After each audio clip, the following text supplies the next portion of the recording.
অবিশ্বাস্য, চীন সীমান্তের কাছে এবার যা করে দেখালো ভারত, ঘুম উড়ল বাংলাদেশেরও।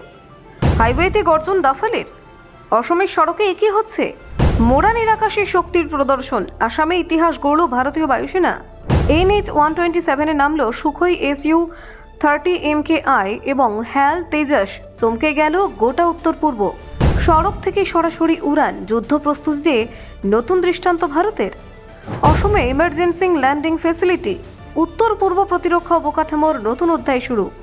দেখুন, উত্তর পূর্ব ভারতের উন্নয়নের ইতিহাসে এক অনন্য মুহূর্তের সাক্ষী থাকল আসাম। ডিব্রুগড় জেলার মোরান সংলগ্ন জাতীয় সড়কের একটি অংশ মুহূর্তে পরিণত হল যুদ্ধ বিমানের রানওয়েতে। অবকাঠামো এবং প্রতিরক্ষা প্রস্তুতির এমন সমন্বয় এই অঞ্চলে আগে দেখা যায়নি। NH-127-এর ডেমো মোরান অংশে সফলভাবে ওঠানামা করেছে ভারতীয় বায়ুসেনার অত্যাধুনিক যুদ্ধ বিমান।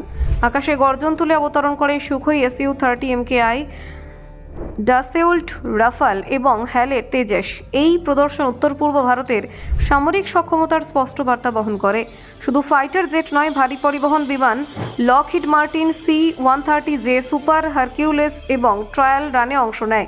প্রায় 4.2 কিলোমিটার দীর্ঘ এই অংশটিকে বিশেষভাবে ইমার্জেন্সি ল্যান্ডিং ফেসিলিটি হিসেবে গড়ে তোলা হয়েছে। এই বিশেষ এয়ার স্ট্রিপের আনুষ্ঠানিক উদ্বোধন করার কথা রয়েছে ভারতের প্রধানমন্ত্রী নরেন্দ্র মোদীর। জাতীয় সড়কের একটি অংশকে যুদ্ধকালীন বিকল্প রানওয়েতে রূপান্তর করা নিছক প্রযুক্তিগত সাফল্য নয়, বরং কৌশলগত দূরদর্শিতার প্রমাণ। বিশেষজ্ঞদের মতে, পূর্বাঞ্চলে বায়ুসেনার দ্রুত মোতায়েন এবং প্রতিরক্ষা সক্ষমতা বৃদ্ধিতে এই অবকাঠামো বড় ভূমিকা নেবে। সীমান্তবর্তী অঞ্চলে দ্রুত প্রতিক্রিয়া জানানোর ক্ষেত্রে বিকল্প রানওয়ে অত্যন্ত গুরুত্বপূর্ণ হয়ে উঠতে পারে। চীন সীমান্তের নিকটবর্তী এলাকায় এই ধরনের উদ্যোগ ভারতের প্রতিরক্ষা প্রস্তুতিকে আরও শক্তিশালী করেছে। সম্ভাব্য সংঘাত বা অতর্কিত হামলার পরিস্থিতিতে মূল বিমান ঘাঁটি ক্ষতিগ্রস্ত হলে এই সড়কই কার্যকর বিকল্প হতে পারে। যুদ্ধ বিমান দ্রুত ছড়িয়ে দেওয়া, জ্বালানি ভরা কিংবা জরুরি অবতরণের সুবিধা সবই মিলবে এই হাইওয়ে এয়ার স্ট্রিপে। ফলে সামরিক অপারেশনের ধারাবাহিকতা বজায় রাখা সহজ হবে। প্রাকৃতিক দুর্যোগের সময় এই অবকাঠামো কার্যকর হতে পারে। বন্যা বা ভূমিকম্পের মতো পরিস্থিতিতে দ্রুত ত্রাণ এবং উদ্ধার সামগ্রী পৌঁছে দিতে পরিবহন বিমান ব্যবহার করা যাবে। সাধারণ দিনে এটি যান চলাচলের জন্য উন্মুক্ত থাকবে, কিন্তু প্রয়োজন পড়লেই মুহূর্তে সামরিক ব্যবহারের উপযোগী হয়ে উঠবে, যা আধুনিক প্রতিরক্ষা কৌশলের সঙ্গে সামঞ্জস্যপূর্ণ। সামরিক বিশ্লেষকদের মতে, এই পদক্ষেপকে কেবল একটি নির্দিষ্ট দেশের বিরুদ্ধে প্রস্তুতি হিসেবে দেখা উচিত নয়। ভৌগোলিক অবস্থান অনুযায়ী বাংলাদেশ সীমান্ত খুব দূরে নয়, ফলে আঞ্চলিক প্রেক্ষাপটে এর গুরুত্ব বহুমাত্রিক। উচ্চমানের সামরিক পরিকাঠামো গড়ে তুলে ভারত প্রতিবেশী দেশগুলিকে তার সক্ষমতার বার্তা দিল।